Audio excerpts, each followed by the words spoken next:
Welcome back to the Banganator podcast, brought to you by your host, Esley Banga. Season 2, episode 18. And ain't no, how about them Cowboys no more. Pretty much almost no talk about the Cowboys, because as usual, the Cowboys are out of the playoffs and no longer in the running for the Super Bowl. Disappointing, but anyways, I got one of my good friends with me. We went to high school together.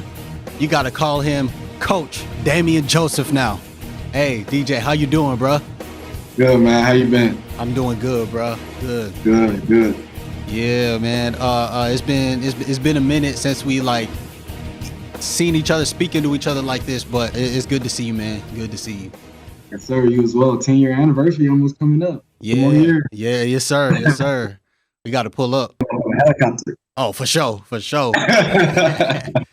But obviously you a Saints fan, and you've been repping Saints ever since we went to middle school. You since I remember you in middle school. So I gotta ask you, how'd you become a diehard Saints fan? Man, my grandma, my dad's a big Cowboys fan. My mom, she don't really watch football, so my grandma is really like the person I leaned on really the most, and I just kind of fell in love with. She fell in love with. Okay. She a Saints fan. She hate the Lakers, but I love my Lakers. But, Same. They from New Orleans. I got people who in New Orleans, so okay. That's my team. That's my city. That's what's up. So I know you remember very well in 2009, whenever they won it.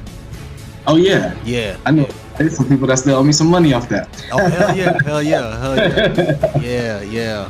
I don't know why, because I should have went for the Saints, but I went for the Colts. I don't know why. I just like Tony Dungy, but magical season and especially that comeback from Hurricane Katrina, and then to put the city and team on your back, Drew Brees, Sean Payton, they did it. So yeah. Man, that onside kick was still probably the stupidest thing I've ever seen in my life. But I'll take it. We got the ring. Yeah.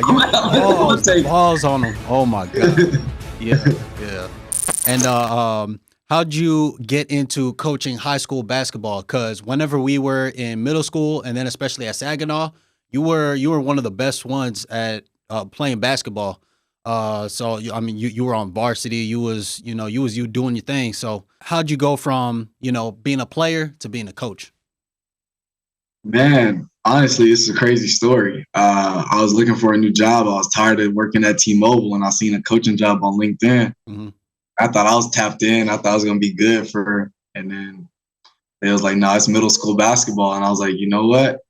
I need a little bit of a change. I'll work 2 jobs at the same time. I'll coach kids, get back to the community where I can. First year at the middle school, we went 11-1, lost in the championship by 2, I think. Oh, y'all made it to the championship. I coached the girls. Yeah, I had to coach the girls squad as well. Okay. So I did boys and girls. Wow. Had a bunch of 6th graders on a 7th grade team. We only lost 3 or 4 games, and they were like, hey, man, let's bring you up to the high school. This might be too easy for you. So, we went to the high school, first year, 16-2. Now we 11-4. So, just trying to get back to the community as far as being a player's coach. I know where we came from. You know where we came from. Yeah. I would say right now I'm in a better area, but they don't quite comprehend certain things. So just trying to help them out, put them in the best position to win games, things of that nature, be the best man as possible. Man, that's what's up. Respect to you. Because it does take a lot to coach, as we know very well with the coaches that we had growing up. It takes patience. It takes, commitment. And you definitely got all that. I coached flag football for a little bit, teenagers, young, preteens and teenagers. I did that for a little bit for 4 years ago. And it was fun, and it's a humbling experience, and you feel that pride to be in charge of some kids, but also coach them up and try to get them to be greater in what they're playing. So yeah, kudos to you, man. Man, flag football was fun. I used to coach flag football too. Yeah. I'm a football mind. I love basketball, but football is really my favorite sport. So I coached a little flag football too, but it was more like 7-year-olds, 8-year-olds. So I got some highlights of myself running up and down the field. Yes, sir. Yeah, you ever played flag football too? A little bit, not like competitively. Mm-hmm. I tried to do the like the leagues around the city. Yeah. It's just, man, it's hard on your body once you start getting older. It is, bro. Yeah. It is. But before I got back into semi-pro football, I was playing flag football for a little bit competitively, and I even competed at a flag football tournament at AT&T Stadium. So, Okay. yeah, that was pretty cool. But then flag football started getting a little too boring for me. I was like, I need that contact, so that's why I'm playing semi-pro right now. You try to try out for the USFL or Man, if I mean that is far fetched, but hey, I'm not gonna close the door on that. So yeah, hey man, the opportunity presents itself. true. The opportunity presented itself for me to go try out for the big baller brand team, and I didn't do it because I was scared. And Ah, damn. no doubt in my mind, I could have made it easy. Yeah. Damn. So just briefly, one Cowboys topic, and then we're gonna talk about your Saints, and then the divisional round matchups, and the AFC and NFC championship preview. So just trying to keep it somewhat of a Cowboys first show. I'm gonna just ask one question. Do you agree, just outsider's perspective, with the Cowboys keeping Coach Mike McCarthy for one more year, his last year on his contract? Yes, I 100% agree with that. Okay. But it depends on what he does with Dan Quinn. Okay. One thing that I didn't like, and I was going for the Cowboys. People call me a Cowboys hater, but I put money on the Cowboys. I lost $100 on y'all. But one thing I didn't like seeing was Dan Quinn in the box, especially when your defense is, underperforming. Mm-hmm. At halftime, at some point, you got to get out of the box. Okay. You got to get your butt on the field. So for them to keep Mike McCarthy, you got to get rid of Dan Quinn. But I mean, he's put the Cowboys in beautiful positions to win games. I mean, some of the clock management is off, but I mean, he's getting older. Yeah.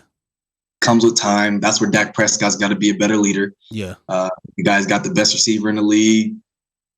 I mean, you should have kept Zeke, put him on a veteran's salary, but I mean, you got Tony Pollard. You still got a little scat back there with Rico Dowdle. Yeah, him. He's nice. Yeah. I mean, you guys got the pieces to be great. Yeah. This I hate to say it, but this should have been the year. But yeah, I mean, when the Packers come out in a 12 personnel, and you don't know if they're running or passing, and your defensive coordinator is in the box, how is he helping the defense? That's true. Very well put. Do you still think that Dan Quinn should be gone after 3 years in a row? He has just led the Cowboys defense to do amazing things. Obviously, you got players like DeRon Bland setting NFL records this year, pick sixes, interceptions. You got Trayvon Diggs before he got injured this year, the past 2 years, making great plays. And you got I forgot to look at the numbers, but they're at the top of the league the past 3 years in turnovers. So you still think that after that egregious defensive performance against the Packers that they should get rid of Dan Quinn? Dan Quinn's got to go. Okay. Dan Quinn's got to go. If you keep Mike McCarthy, Dan Quinn's got to go. Yeah. I mean, I like the linebacker number 14. I don't remember his name. Bell. Marquise Bell. Yeah, I like him, but he's not a linebacker, right? Yeah. So I understand what you're trying to do, putting him in the box. Yeah. But when you got Aaron Jones running the ball, you need some girth down there. You need a bigger linebacker. Yeah. That's where y'all really missed LVE, Leighton Vander Esch. That's where y'all really missed him because you got an undersized safety / corner playing middle linebacker or outside linebacker. Yeah. That's one stiff arm or one block away and it's gone. Yeah, and it sucks that Agent Zero from Texas, DeMarvion Overshawn, it sucks that he got injured in the preseason because he was supposed to help fill in as a linebacker too. But hopefully he's good to go come next season and he can come back and help make an impact alongside. We'll see if LVE also comes back, and then obviously Micah Parsons. But yeah, I agree with you that definitely something's got to change if Mike McCarthy stays. I think it is good that Mike McCarthy's staying, but it's like a huge but. This year is an exceptional year with Jim Harbaugh out there, and then Bill Belichick just got released from the Patriots. to me, you gotta just, hey, I know that you did good for us. You got us to 12 wins each of the past 3 seasons, Mike McCarthy, but we can't pass up on these opportunities. Hey, I'm Jerry Jones. I'm 81 years old. I can't pass up on a 6-time Super Bowl Bill Belichick. I can't pass up on Jim Harbaugh, who has proven to change cultures. So, that's what I would have done. But if you don't do that, the next best thing to do is to keep Mike McCarthy.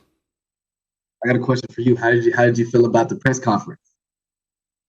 Oh man, Championship it's hard to care for about the Cowboys after they lose in the playoffs. But if you ask, I would say I liked some of what he said, and I didn't like some of what he said. Like especially the part whenever he was like, yeah, we have a championship roster, whatever. It's like, okay, yeah, we realize that this roster is good enough to win a championship. But even that said, like, I don't believe that they would have beat the 49ers at home if they got to the NFC Championship, let's say. You have a good roster, but after you just got beat like that, don't be coming to me talking about some championship stuff. Nah. Other than that, I was fine with everything he said, pretty much admitting, they had to do everything better. And Dak said the same thing too whenever he was doing the press conferences. He sucked. And he actually stood up for his guy, Mike McCarthy. But other than that, I didn't care about the press conference. Keep Dak. Yeah, you got to. You don't got no. You didn't draft and develop any other quarterbacks. You got to keep Dak. Dak is going into his final year of his contract, and they were already talking about extending him. He's second team All-Pro in 2023. He was in the MVP conversation, so you can't get rid of Dak because you needed Dak to get you to even those 12 wins. So it's just playoffs, man. Like, come on, keep it up during the playoffs. It shouldn't be night and day in the playoffs. I feel like they kind of tried to change the system in the playoffs, so they just kept it the same. Yeah, that's true. Anyways, disappointing for me, but as a Cowboys fan, but as a Saints fan, I know you're even more disappointed. Y'all didn't even make the playoffs. Just a few key points of y'all season. Derek Carr had moments, but he didn't play well most of the season. And it's tough too because I like Derek Carr as a person, and he was doing good for the Raiders. I would think that he would improve with the Saints, but most of the season he just was missing throws. I thought Kamara would coming back from suspension would help things, but it didn't really. On the other side, though, you had stars come up, Rashid Shaheed, A.T. Perry, both wide receivers. They was doing good. Players that we already know, like Jamal Williams, Chris Olave, Taysom Hill, Tyrann Mathieu, Cameron Jordan, they would make plays as well. But in the end, it didn't amount to much. Y'all finished 9-8, but missed the playoffs despite winning that last game against the Falcons. Y'all needed some help to get in and didn't get that help. So what do you think? What are your thoughts and takeaways from the 2023 Saints NFL season? Get rid of Derek Carr. Get rid of. We already got rid of Pete Carmichael. Get rid of Dennis Allen. We got a clean house. It's time. Yeah. We've had this roster for a really long time. Mike Thomas is. Has he played more than 10 games in the last 3 years? Yeah. I feel like half the time we're just getting robbed. Derek Carr came and robbed us, and we could have got Baker Mayfield or somebody else. Yeah. Derek Carr, like you said, he looked good at times, especially against, I think it was that first game against the Falcons. Mm-hmm. The very first drive, he went 5 for 5, 6 for 6, and then threw a pick 6. So it's like, I don't know if it's the vision. I don't know what's going on, especially with Derek Carr. Yeah. I felt like we played this year. We were playing to lose or playing not to lose instead of playing to win. I feel and that. To me, there's a difference. Like, even in basketball, football, soccer, it is what it is. When you're playing not to lose, that means you're up with a really big lead and you want to hold it and sit on it for as long as possible instead of stepping on your opponent's throat. Yeah, I feel that. So I feel like, especially against the Green Bay Packers, when it's 17-0 to start the fourth quarter, we got 17, they got 0. and we don't score again after that. Yeah. And they come back and it's 24-17. Yeah. That's the game that put the Packers in the playoffs right there. Damn. You bring up a good point. I don't know if you know Saints fan. He's on social media. KJ 300. Yeah, heard of him.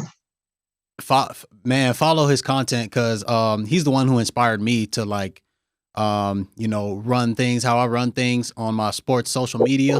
Like literally just being a fan on social media, being like a half fan, half analytical guy. It is interesting to see people like me, but from that are fans of other teams and their perspectives of their teams or whatever. So like that's how I know a lot about what's happening in the Saints organization. Week to week, who's making plays, who's missing plays. That's how I know, Derek Carr missing easy throws. Once the Saints get into the red zone, it's like it's impossible to score sometimes. That's how I know, sometimes the big playmakers just be having off days. Do you have hope for next season, or do you think it's going to be the same thing? It depends on who we hire as an offense coordinator, if I'm being honest. Okay. Me personally, I would like, if they fired Dennis Allen, I would like to see what's the dude from the Lions, black dude, what's his name? Mark Glenn? I forgot his name. I like him a lot. So I would like to see him kind of fulfill a role. But really it just depends on who we get at the offensive coordinator. I seen that we were talking to Brian Greasy, which it wouldn't be bad, but we got to find a way to get our playmakers the ball. Like you said, in the red zone, we had a lot of trouble. And then the last 4 or 5 weeks, we figured it out. All you got to do is give the ball to number 7.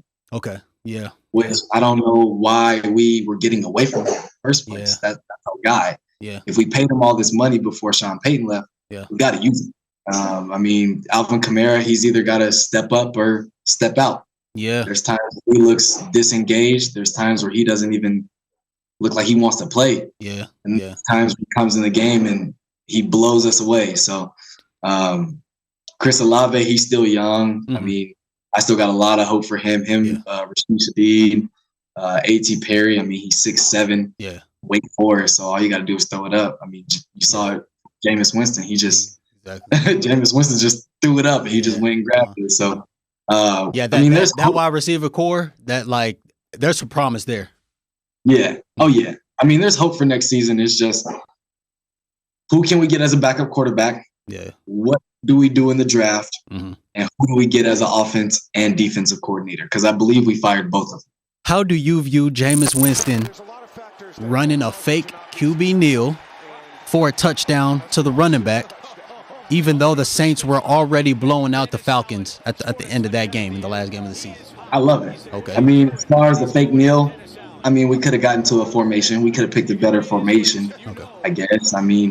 But at the end of the day, you're giving the ball to a rusher that led the league in touchdowns last year, that had zero touchdowns on the year. So obviously we struggled in the red zone if we can't get Jalen Williams or Jamal Williams touches in the end zone. Yeah. So, that's a team first guy. He said the team made the decision. I 100% believe the team made the decision. Yeah. Offense and defense, they came together. I don't think Jameis is just going to go completely rogue and do what he wants to do. Yeah. I like it. Number one, divisional rival, step on their throat. Yep. Y'all see us twice a year. Y'all got a problem with it. See us next year. Yeah.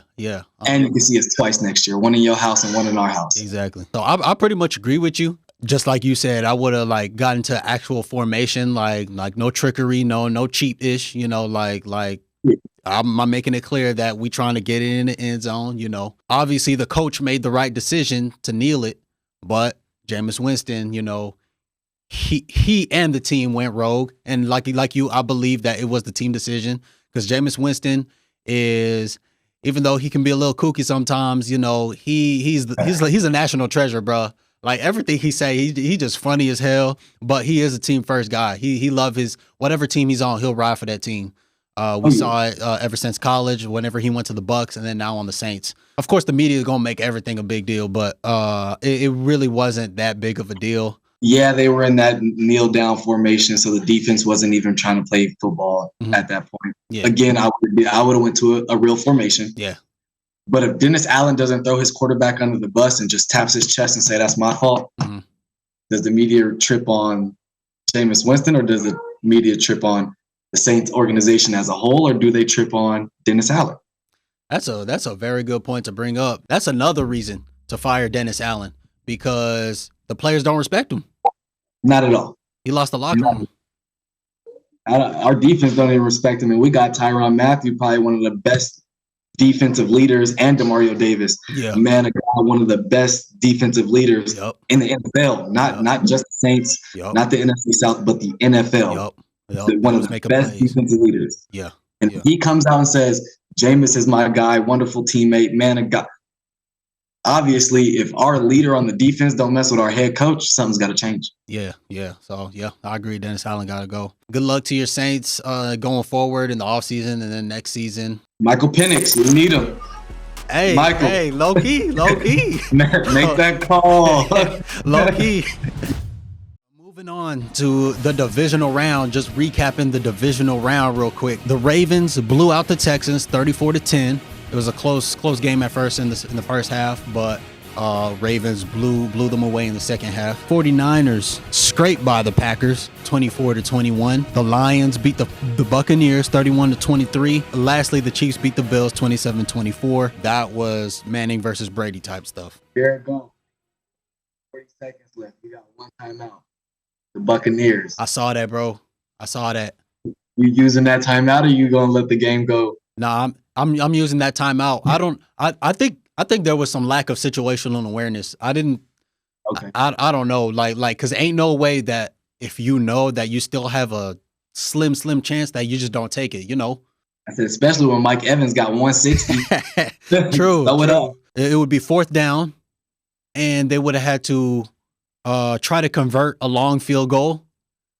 Yeah. It's a long field goal, so there's a chance that they miss it, and then you take over, and then you drive down the field. So you got to take that chance. I was lost. I was at a loss of words for that one. Mm-hmm. That one made me think that the NFL was rigged, especially with 40 seconds left. Man. I don't even think it would have been a long field goal. I think they would have had to punt it.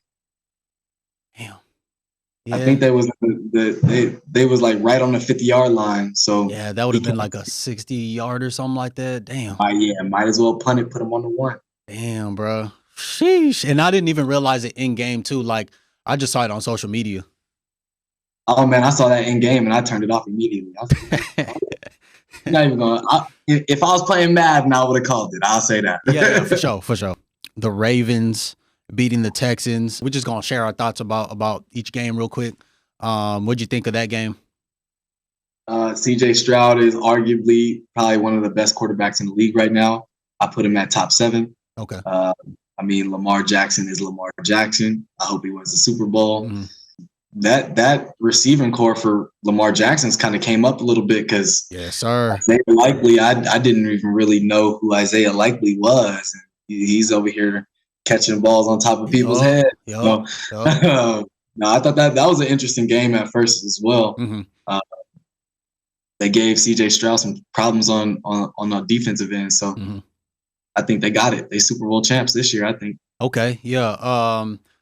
I agree with you. Like the Ravens and Lamar Jackson, that whole team, they show why they're the number 1 seed, and they flex their muscles in the second half.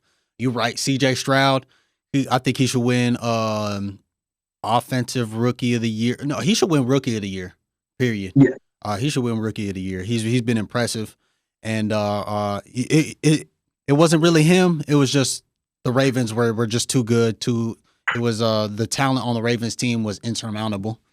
And then like you said, that receiving core, that offense. My friend Carlos, he's a Ravens fan. He brought up how Isaiah Likely, even if they didn't have Mark Andrews, he could be a starter like on this team or any other team.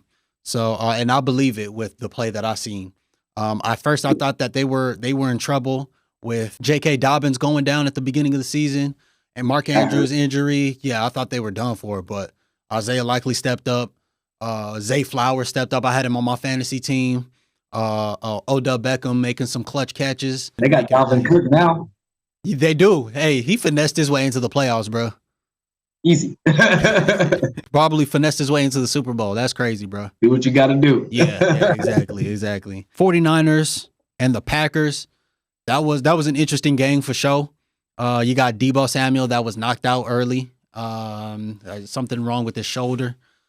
It's questionable to even know if it's 50-50 that he's going to play in the NFC Championship. You had Brock Purdy struggling. At times the defense looked lackluster, but you had Jordan Love playing good outside of those mistakes that he made, 2 interceptions, one that did him in. So that's how they lost 24-21.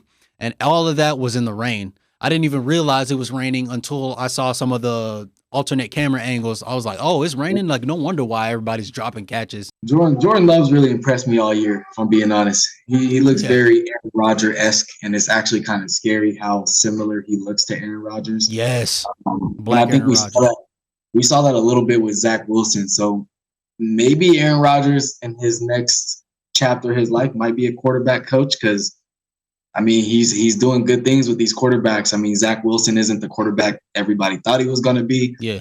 But, I mean, when he went there and he had to sub in for a little bit, some of those no-look throws or some of those back foot throws, he looked very Aaron Rodgers-esque. Yes. So he might be the whisperer. Yeah. The Chiefs versus Bills. Like I mentioned, Brady versus Manning type vibes. Patrick Mahomes is Tom Brady. Josh Allen is Peyton Manning. Now, Josh Allen, you at home this time, you got to go take it. And he wasn't able to. Josh Allen and the Bills, their playmakers, they missed on a few plays that could have been difference makers. What'd you think of that game? Stephon Diggs was a big one. That last. Yeah, bro. Stop trying to catch the ball with your body, go up and catch it with your hands. That's what my dad used to say. I mean, Josh Allen, he lived up to the hype. He did. But I don't think he can get past this next level with Mahomes in this division, unfortunately. Mahomes is something we've never seen before. I've never seen anything like it before. Yeah. But as far as the game, it was a good game. Isaiah Pacheco, I like the way he runs. I just found out why he runs so hard. I didn't know his brother and his sister died like a week apart from each other. Was that recent? It was a while ago. Oh, okay. I was just watching a little podcast interview. They were asking him, like, why do you run so hard? Yeah. My brother passed away, and then 1 week later, my sister passed away. So I'll be running for them. And once I heard that, I understand why he does what he does, because sometimes he looks crazy when he's yeah. I'll be seeing memes about it, yeah. Yeah, so MVS had a nice little one-hand snag. Yeah. Finally catching balls, yeah. Yeah, right. So, I mean, the receiving core, they stepped up. Yeah. I need a little bit more from Mecole Hardman, though. Yeah, I feel you. Daddy duty. Yeah, man. How you doing, Hendricks? My guy right here. My future linebacker. He's going to be bigger than me. Hey, that just might be very well possible. Travis Kelce, looking motivated by his girl, Taylor. He wasn't dropping balls like he was earlier in the season. So, good overall performance. Because that was my concern with the Chiefs. Like, are y'all going to drop passes and let Patty Mahomes down? They didn't. They played very well all around. Yeah, they played. Especially in the snow. It was cold out there. Yeah, they played. They exceeded my expectations. I'll say that. Yeah. Especially the expectations of this season. Yeah. Mm-hmm. Yeah, that's our divisional round recap. This episode of the Banganator podcast was recorded in MZ Studios. MZ Studios is a premier podcast studio located in the Ritchie Group Tower in Dallas, offering full-service audio and video podcast production. Book with MZ Studios today. It's the divisional round edition of the Banganator's top banging moments in the NFL. At number 4, I got the Lions making it back to the NFC Championship. The Lions proved doubters wrong. They beat the Bucs 31-23, won their second playoff game in 33 years, and now have a chance to go to their first Super Bowl. At number 3, I got Steven Sims kick return touchdown versus the Ravens. Sims caught the punt, hit him with a hezzy, broke the punter's tackle, and didn't look back. A 67-yard touchdown to tie the game. Unfortunately, the Texans ended up losing that game, getting blown out, but that was the biggest moment for them in that game. At number 2, I got the second half of the 49ers versus Packers. The first half was uneventful with the rain coming down, but the action was in the second half. The fourth quarter felt like a Super Bowl. Jordan Love making great throws, Christian McCaffrey breaking through the Packers defense. But in the end, Love made more mistakes, and the 49ers move on to the NFC Championship. And at number 1, give me the Chiefs versus Bills game. It was back and forth, Brady versus Manning vibes. Great plays on both sides. I thought the Bills would pull through, but Mahomes and the Chiefs made more plays. They got the last laugh. The Chiefs won 27-24. Hey, DJ, what you think of my list? I like that list. I like that punt return, especially coming off of, I would probably put that at 2 just because he did come off the practice squad. I didn't even realize that. Nobody knew who he was. He literally signed, went to practice for one day, and then played in a playoff game. He took one back to the crib. So I'd probably put that at 2. I like number 1, that playoff game with the Chiefs Bills. That was exciting. Yeah. Stephon Diggs, if you're watching this, if you ever watch this, you got to come down with that catch, my boy. Yeah. You have to come down with that. Yeah. Especially if you're going to sit outside and watch the confetti and all of that. Yeah. Got to come down with that catch. Once again, I got a good list. You totally agree with my list. Hey, thank you for your input. Championship weekend. It's here. The AFC and NFC Championship this Sunday. Chiefs versus Ravens in the AFC Championship and Lions versus 49ers. So me and Damian, we going to go through our picks in chronological order. First, the Chiefs versus Ravens. Who do you think wins and why? Give me the Ravens. Ravens? Give me the Ravens. They got more firepower. I think whatever the line is for Lamar Jackson passing and rushing yards, he goes over. I don't care what the line is. If it's 258, if it's 260, I'm still taking it. Get out of here, dude. Patrick Mahomes, I think he gets stopped this year. Again, the firepower on the offensive side just comes down. That's what it comes down to. Roquan Smith, Isaiah Pacheco is going to be a great matchup. I'm going to love that one. I got to agree with you. I'm going to take the Ravens. I think it's the Ravens' year to break through. I'm kind of rooting for Lamar. You know, I want him to get that championship and deliver on his promise and that he did at the 2018 draft that I was at AT&T Stadium. I got a friend of mine, Carlos, and he's a Ravens fan, so I'll be happy for him. But don't sleep on the Chiefs, Ravens. Don't sleep on Mahomes. Don't sleep on Kelsey. Don't sleep on that Chiefs defense. It's gonna be a tight game. I feel like it's gonna be similar to Chiefs versus Bills, where it might come down to the last drive, last play. By midseason, I had the Ravens going to the Super Bowl in the AFC, so I'm gonna stick with that pick based on what I've seen. Lions versus 49ers. Who you got? This one's gonna come down to defense, unfortunately. Is Debo gonna play? And is the 49ers defense going to get 3 or 4 turnovers? If the defense does that, I still like what Cam Newton said. Brock Purdy is a game manager. I love Brock Purdy, love his parents. He went to Perry High School right up the road from where I'm at right now in Chandler, Arizona. But he is a game manager. Yeah, he is. He was a game manager at Iowa State. So do I expect him to throw for 300, 400 yards? No. I really don't expect him to throw for 250, if I'm being honest. Yeah. But if it is an offensive game, give me the Lions. Okay. I'll take the Lions. Okay. I like what they have. They got the speedy receiver and Jamison Williams. They got Jahmyr Gibbs. I like Branch on the outside, number 32 on the defense. He's nice. Give me the Lions to win that game. I'm going to take the 49ers. Mid-season, I had 49ers and Ravens going to the Super Bowl. Brock Purdy, definitely game manager. There's nothing wrong with that, but, you know, it is what you are. It becomes tougher if Deebo Samuel doesn't play because he's 50-50 right now.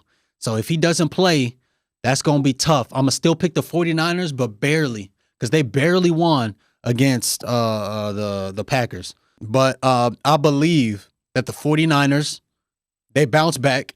Defense plays a little bit better, and offense plays a little bit better. Brock Purdy, hopefully the rain, it's not raining over there. It's going to be a good temperature. So I still got the 49ers, but obviously you can't sleep on the Lions. Jared Goff has the ability to throw some of these receivers open. Amon-Ra St. Brown has the ability to make plays. And it's looking like it could be, team of destiny for the Lions, making it to their first Super Bowl. And they're hungry. They want it. So 49ers, don't sleep on them. But with that being said, I'm still pick the 49ers. I think they'll bounce back. Thank you for helping me pick these championship games. It's going to be a fun weekend. Definitely going to be tuning in.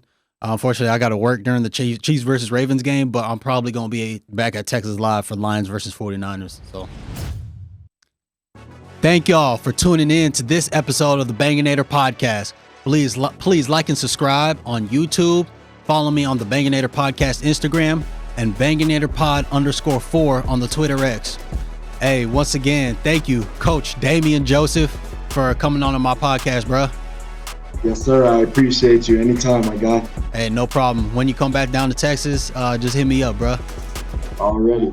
All right. So see you guys later. All right. See you later, Hendrix. All right, man. Appreciate you. Deuces.